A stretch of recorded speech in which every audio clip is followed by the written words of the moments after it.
Boshqaruv servis kompaniyalari ko'p qavatli uylarni boshqarish tizimini yanada takomillashtirish va aholining ko'p yillik muammolariga yechim topish hamda uy-joy fondini saqlashda muhim omil bo'lmoqda. Mavzuni muxbirimiz davom ettiradi.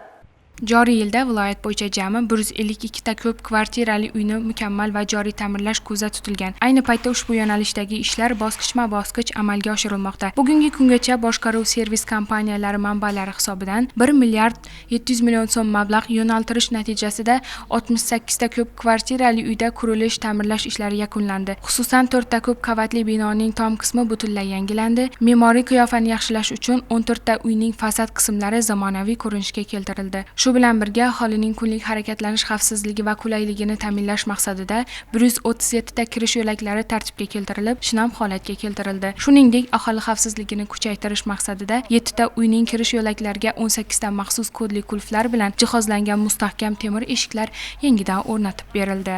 Xonqa tumanida 2520 xonadondan iborat 126 ta ko'p xonadonli uy-joylar mavjud bo'lib, ushbu uylarning 60 tasi 1991-yilgacha qurilgan.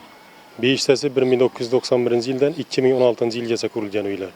Qolgan 61 tasi 2016-yildan bugungi kungacha qurilgan uylar hisoblanadi. Bugungi kunda tumandagi mavjud ko'p qavatli uylarga shu ikkita boshqaruv servis kompaniyalari xizmat ko'rsatib kelmoqda. 2026-2027-yillarda kuz-qish mavsumini betalofat o'tkazish maqsadida tumandagi 10 ta ko'p xonadonli uylarda mukammal va joriy ta'mirlash ishlari olib borildi. Boshqaruv servis kompaniyalari tomonidan bugungi kunda 16 xil xizmat turi belgilab berilgan. Shu xizmat turlari muntazam ravishda olib borilmoqda. Ushbu barcha ishlar ko'p xonadonli uylarda yashovchi aholining farovon hayot kechirishini ta'minlashga qaratilgan.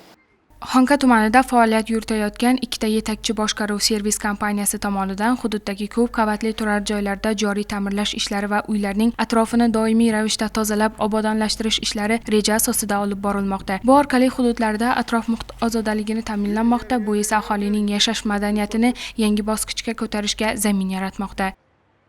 Hamma kamchiliklarimizni, remont ishlarimizni vaqtida qarab ta'minlab beradilar. Ishchilarga yaxshi rahmat, minnatdorchilik bildiramiz.